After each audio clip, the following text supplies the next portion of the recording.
satu lokasi itu 2 batang tebu harus diambil. Berarti kalau 6 lokasi berarti berapa? 12 nanti dibagi 2. Berarti 6. Itu untuk apa? Untuk jadi pengantin tebu.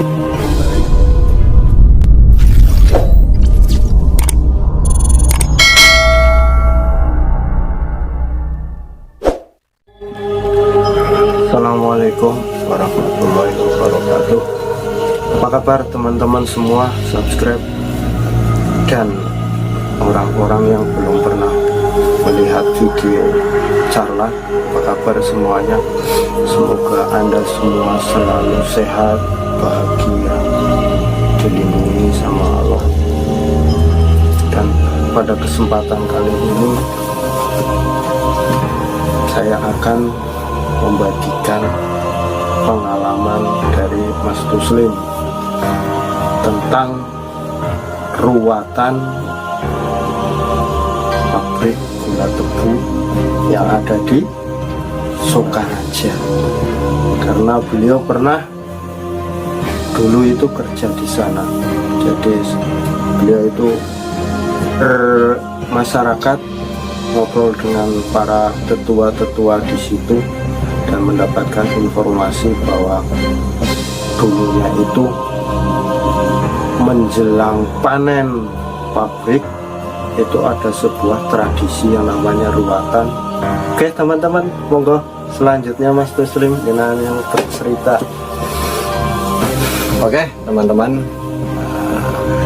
Carla, teman-teman subscriber, teman di sana, kita akan membagikan sebuah cerita dan juga ini ada misterinya.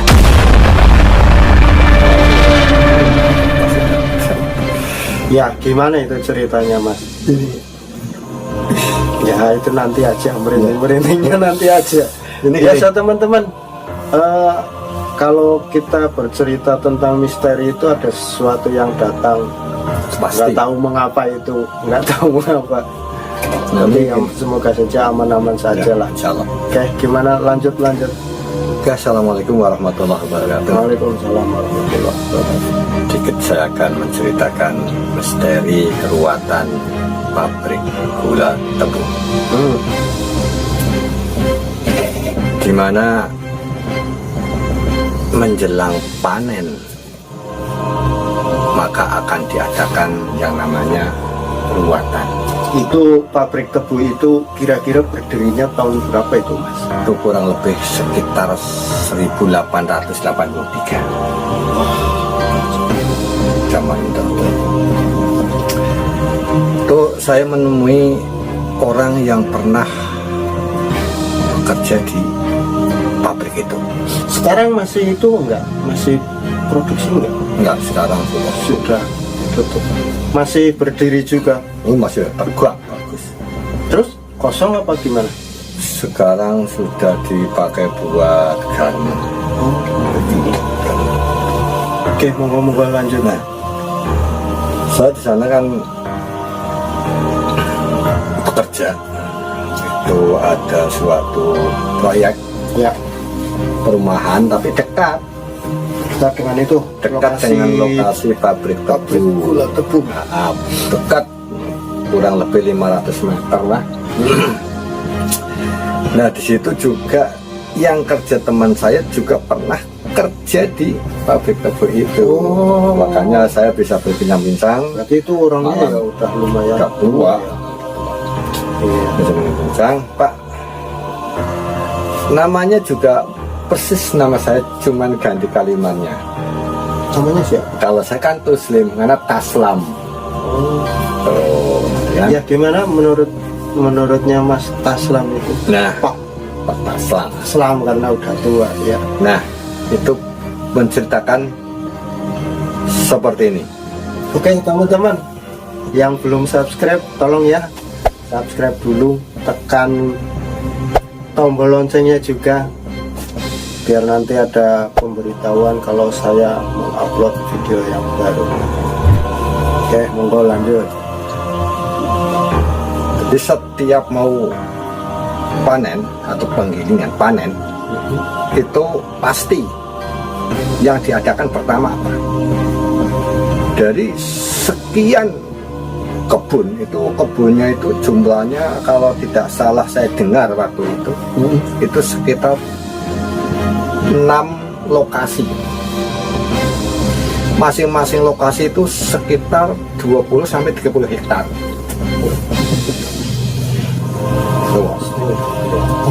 Nah, itu setiap lokasi itu nanti ambil 2 batang untuk jadikan debu.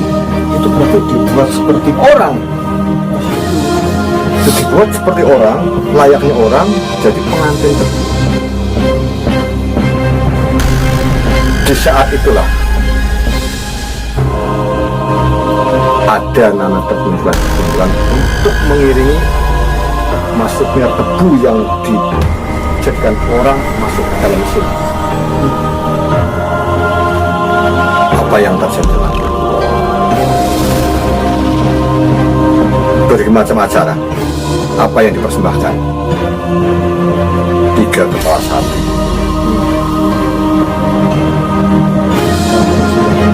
Dalam persembahan, semua kesenian akan diadakan di situ. Apapun jenisnya kesenian harus ada. Semua makanan harus ada di situ. Semua bunga harus ada di situ. Untuk perjalanan pengantin tebu masuk dalam mesin. Teman-teman, ini belum berakhir. Setelah tebu masuk dalam mesin, apa yang terjadi teman-teman? Banyak sekali suara-suara tanpa ada wujudnya datang ke sini. Satu, itu tebu-tebu yang dari 6 lokasi itu kan membawa auranya sendiri.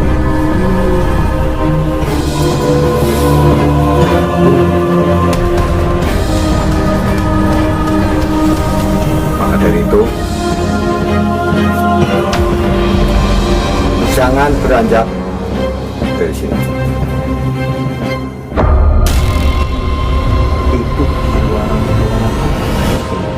Itu suara-suara dari 6 lokasi itu. Jadi dari setiap lokasi itu kan ada penunggunya. Dari setiap lokasi tebu yang ditanam itu ada penunggunya, dan itu akan diberbau di situ. Maka begitu masuk pengantin tebu itu banyak suara-suara yang tanpa wujud. Ada yang teriak minta tolong, ada yang teriak pedih, ada yang teriak sakit, ada yang teriak panas. Dan cerita itu, tapi orang di luar sana nggak dengar, karena adanya suatu acara ruatan itu, berbagai macam kesenian ada.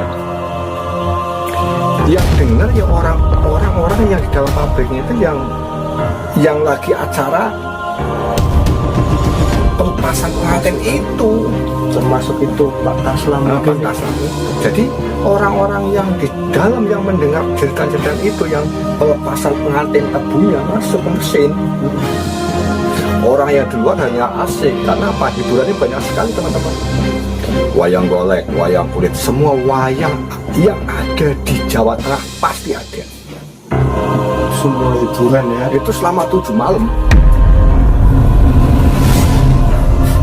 Bukan main 7 malam teman-teman. 7 malam itu terus hiburan. Full siang malam. Full malam itu. Dari mulai yang namanya musik, itu dari mulai dangdut, campur sari, ronggeng, tayu, ada semua. Saya jadi penasaran, kok sampai sebegitunya semua pertunjukan harus ada?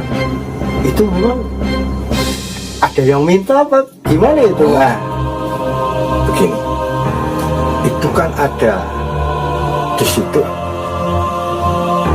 situ memang ada yang ya hubungannya Malibuhan.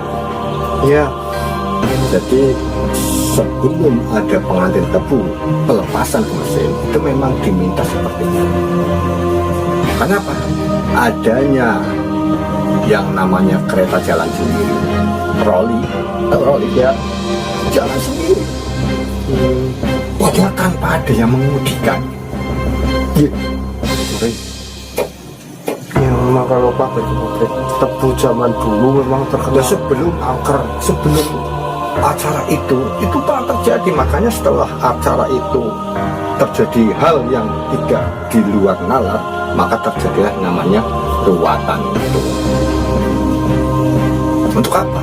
Untuk mengantisipasi jangan sampai terjadi terulang lagi korban-korban. Banyak sekali korban-korban. Ada yang tangannya sampai sekarang masih hidup, itu kan Pak Taslim, yang tangannya tinggal satu, kena mesin. Banyak sekali. belum sampai meninggal ya. Belum ada yang meninggal. Itulah teman-teman yang namanya ruatan. Ruatan di pabrik itu memang luar biasa. Itu misteri yang luar biasa. Tapi saat ini belum ada yang tahu. Sebagaimana sejauh mana ruatan itu diadakan, belum tahu. Itu sebenarnya di pabrik tebu Sokaraja itu makhluk yang menguasai itu sejenis apa sobat? Itu yang Pak Taslim yang mengatakan itu berwujud ular.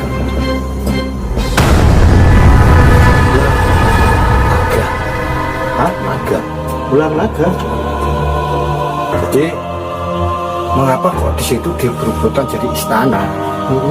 Karena ya adanya pesta itu. Jadi setiap acara ruatan itu semua itu tepuk di situ semua. Dari yang arah selatan sampai yang utara itu datang situ semua apa? Ingin menikmati hidangan di acara ruatan itu. Makhluk-makhluknya semua yang datang dari selatan utara itu datang ke situ semua. kayak Di situ kayak pesta besar-besaran ya. Di situ emang ada istananya. Oh, ada istana. Nah, maka di situ yang dinamakan Tuan Cook ya, Tuan Cook yang dulu menjadi insinyur pendiri itu ya di situ. Tuan Cooknya itu siapa? Tuan- Yang punya itu, yang pendiri maksudnya yang buat pabrik itu Tuan Cook. Oh, pendiri pabrik gulanya itu. Yang buat bumbu pertama itu bersama saya akan hidup dan mati sampai di sini. Ya kan mati di sini dan dikuburnya di situ juga. Aslinya orang mana itu? Orang Belanda. Orang Belanda. Tuan Cook. Jadi Tuan Cook itu memang orang Belanda, tapi dia bersumpah akan hidup sampai mati di situ. Makanya dikubur di situ. Makanya di situ sampai anaknya dan istri di situ juga. Tapi teman-teman jangan sampai terlewatkan hal-hal yang akan terjadi di pabrik gula tebu Sokaraja. Ini pasti lebih seru lagi nih teman-teman. Oke, jangan lupa subscribe ya, mohon dukungannya biar channel ini lebih berkembang dan bermanfaat bagi semuanya. Tuan Cook itu kan pendiri. Nah, maka dari itu dulu kan pernah cerobongnya yang tinggi sekali itu menaranya itu kan sempat dirobohkan, sempat diturunkan. Yang nurunkan siapa? Ya orang-orang sekitar itu, karena menganggap bahwa itu sudah berproduksi, Sudah tidak berproduksi lagi. maka dirobohkan. Nah, ternyata apa teman-teman yang terjadi? Orang di luar negeri sana tahu itu siapa yang memberi kabar. Tidak ada. Padahal keluarga Tuan Cook itu sudah meninggal semua di situ.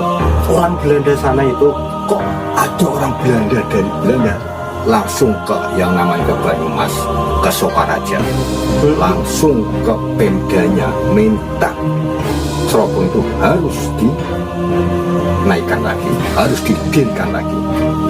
itu dibalik semua itu ceritanya bagaimana itu peminta dibalik, peminta itu apa dibangun lagi cerobongnya? Satu, karena untuk pemerintah Banyumas khususnya itu ada cagar budaya. Satu. Yang kedua, karena Tuan Guk sudah bersumpah bahwa peninggalan dia takkan habis sampai di situ. Karena apa? Tuan Guk sendiri itu sudah menyatu dengan alam gaib, alam yang menjadi penghuni pabrik gula tebu. Wih, teman-teman, memang saya hadirkan. Jadi Tuan Guk itu sudah menjadi satu. Tidak ada seorang pun yang berani ke kuburan. Sampai saat ini, bahkan orang yang udah nyali pun gagal mendapatkan makam dari Tuan Guk.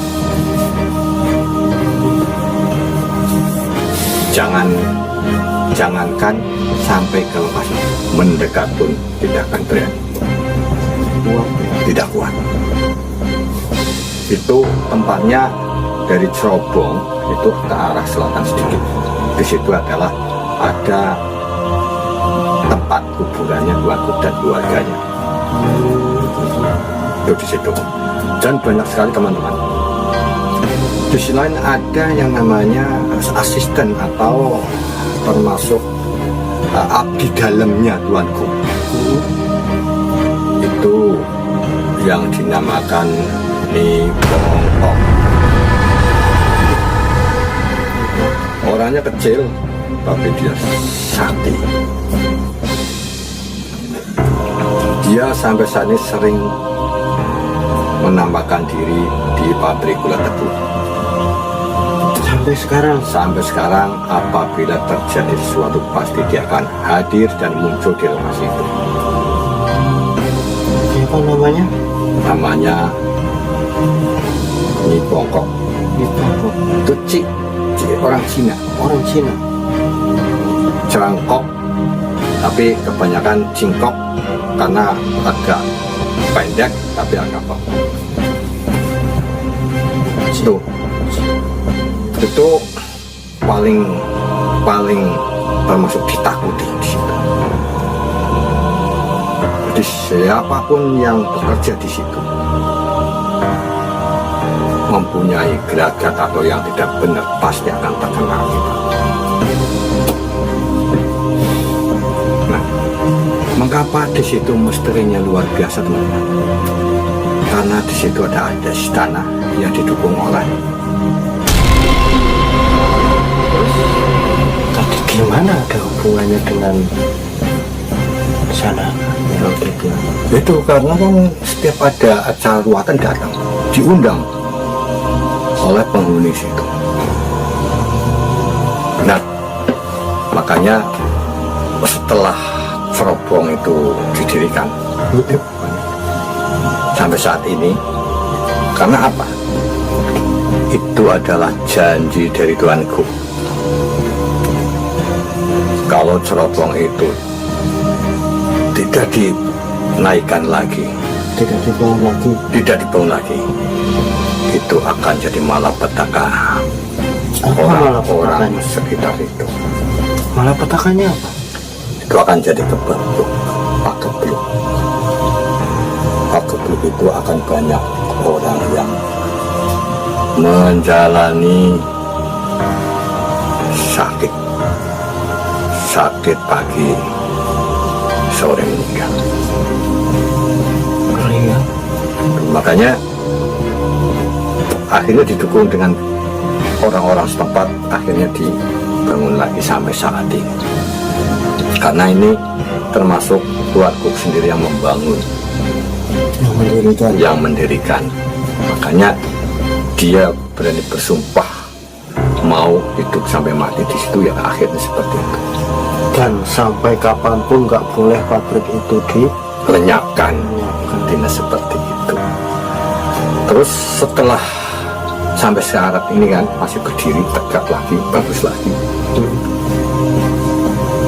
Dan apa yang terjadi teman-teman, memang sekarang sudah tidak untuk operasi, Untuk pabrik lagi. Sekarang untuk apa, pabrik apa itu? Untuk pabrik garment. Tapi apa yang terjadi? Setiap malam Selasa Kliwon, Jumat Kliwon, Ada apa di sana? pasti ada suara-suara banyak orang yang kesurupan. Orang yang kerja di pabrik garment itu Bahkan yang nama tulisan pabrik tebu, bulat tebu diturunkan itu pagi diturunkan, sore udah naik lagi. saya nggak mau, Nggak mau, berarti nggak mau diturunkan. Berarti jadi tulisan itu tetap harus ada di situ. Tulisannya tetap pabrik tebu, tapi sekarang yang operasi itu pabrik garment. Iya, Itu. itu diturunkan. Pagi turunkan, malam sudah ada lagi di atasnya.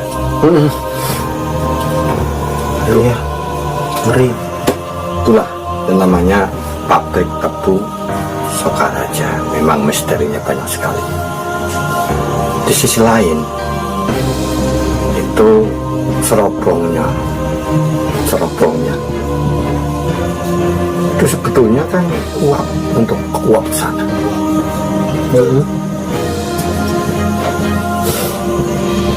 Uap apa itu? Uap gula, Oh, uap gula. uap asam. Saya penasaran dengan di cerobong itu ada apanya itu, Mas? Itu sebetulnya dulu pernah ada orang yang melihat dari cerobong itu ada melingkar ular, dan ularnya sebesar cerobong itu. Wih, ngeri ya. Mungkin itu jadi rumahnya kali ya. Dan ular itu sudah bermahkota. Jadi memang sampai saat ini pabrik tebu tidak boleh disembrono. Jadi setiap orang yang ke situ harus uluk salam, harus permisi. Betul, betul. Jadi tidak boleh sembrono. Kalau mau datang ke situ harus permisi. Karena memang di situ benar-benar tempatnya Karena misteri iya, angker. Dan apapun yang kita lakukan di situ itu pasti akan terjadi sesuatu kalau kita sembrono. Tapi insya Allah dengan kita di situ permisi, insya Allah kita akan dilindungi oleh Allah Subhanahu wa Ta'ala. Amin. Moga-moga dari apa yang saya sampaikan misteri ini mungkin jadi bahan pengalaman teman-teman semua dimanapun Anda berada. Yang penting Anda sopan, santun di lokasi apapun, insya Allah Anda akan dilindungi oleh Yang Maha Kuasa. Terima kasih. Wassalamualaikum warahmatullahi wabarakatuh. Waalaikumsalam.